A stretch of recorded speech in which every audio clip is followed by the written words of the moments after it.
Assalamualaikum warahmatullahi wabarakatuh.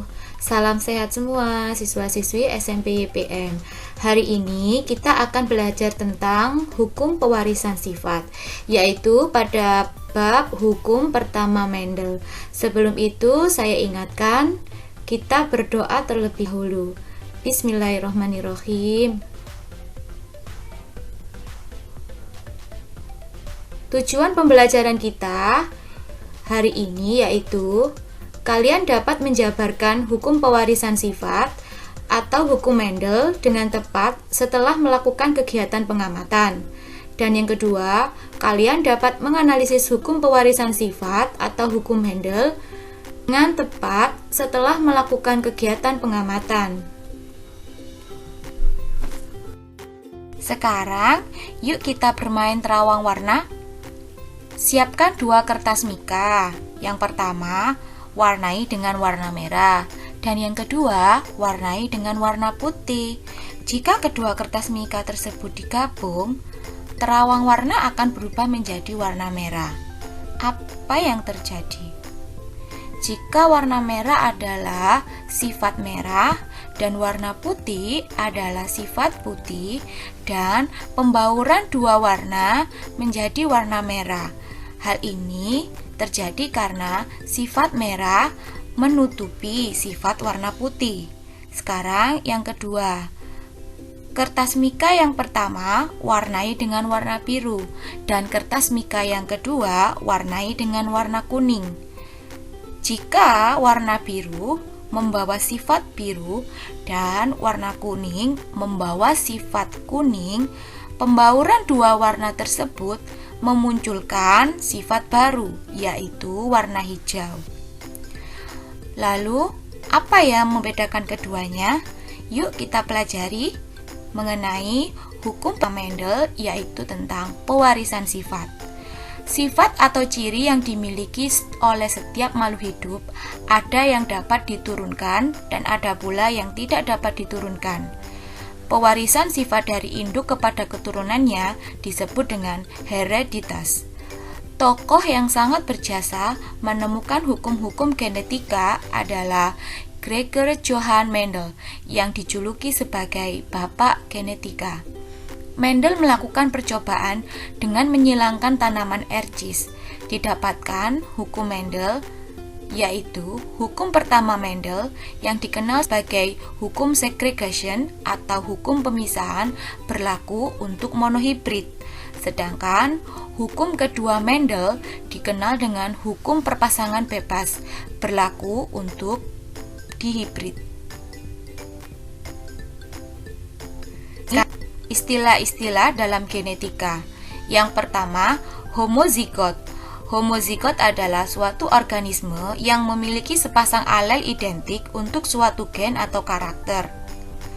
Sedangkan homozigot dominan dituliskan dengan huruf P besar dan homozigot resesif dituliskan dengan P kecil. Merupakan tanaman galur murni karena semua gametnya mengandung alel yang sama. Heterozigot adalah suatu organisme yang memiliki dua alel yang berbeda untuk suatu gen atau karakter. Fenotip adalah sifat yang teramati, dan genotip adalah susunan genetiknya. Silangan tanaman ercis untuk sifat monohibrid dominan. Hukum Mendel yang pertama diperoleh dari hasil perkawinan monohibrid, yaitu persilangan dengan satu sifat yang berbeda. Mendel melakukan persilangan antara tanaman ercis berbiji bulat dengan ercis berbiji kerut. Hasilnya, semua keturunan atau disebut dengan F1 berupa tanaman ercis berbiji bulat. Persilangan antara F1 menghasilkan F2, yaitu keturunan kedua. Untuk lebih jelasnya, kita lihat persilangan berikut ini ya. Pada percobaan Mendel yang pertama, yaitu dengan menyilangkan tanaman ercis, terdapat parental atau induk. Di sini parental atau induk yang alelnya sama disebut sebagai homozigot dengan genotip B besar dan fenotipnya berbiji bulat. Disilangkan dengan homozigot resesif, yaitu B kecil dengan fenotip berbiji kerut. Akan terpisah menghasilkan satu jenis gamet, yaitu untuk B besar menghasilkan gamet B besar, dan untuk B kecil akan menghasilkan satu gamet B kecil. Ketika terjadi persilangan, maka filial atau keturunan pertamanya yaitu B besar B kecil dengan fenotip berbiji bulat. Kenapa berbiji kerut tertutupi oleh biji bulat? Karena homozigot resesif tertutupi oleh homozigot dominan, yaitu B besar, sehingga B besar, B kecil berfenotip biji bulat. Kemudian B besar, B kecil melakukan persilangannya sendiri, sehingga disebut sebagai P2 atau parental yang kedua. Ketika B besar B kecil melakukan penyerbukannya sendiri dengan B besar B kecil akan terpisah menjadi dua gamet, yaitu B besar dan B kecil. Untuk betina juga sama, B besar dan B kecil. Nah, inilah yang dimaksud dengan segregasi, yaitu pemisahan saat terjadi pembentukan sel. Sama halnya untuk gamet yang jantan akan menghasilkan filial kedua.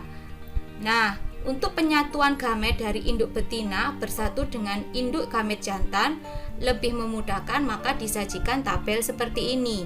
Untuk gamet jantan yaitu ditulis B besar, B kecil, dan untuk gamet betina juga sama, B besar dan B kecil, sehingga dari persilangan ini akan menghasilkan B besar, B besar, B besar, B kecil, B besar, B kecil, dan B kecil, B kecil, sehingga dihasilkan genotip. Ingat ya, genotip. Genotip adalah susunan gamet yang berbeda. Jadi B besar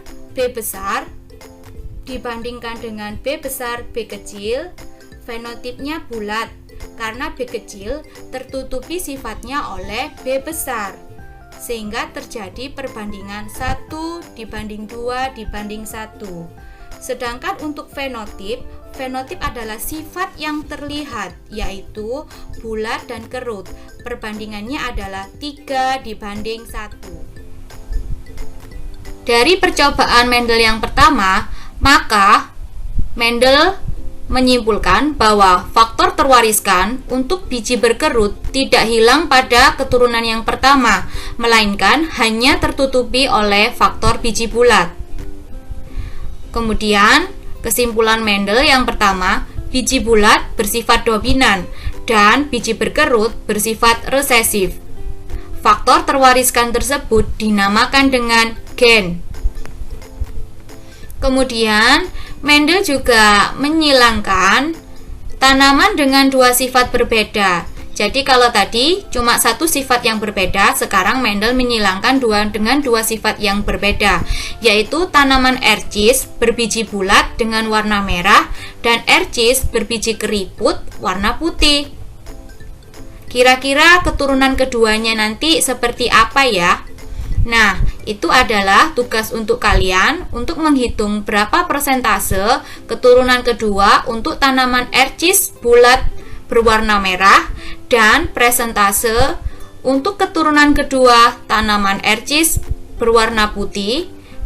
Kemudian pertanyaan ketiga, persentase untuk keturunan kedua tanaman ercis berkeriput berwarna merah.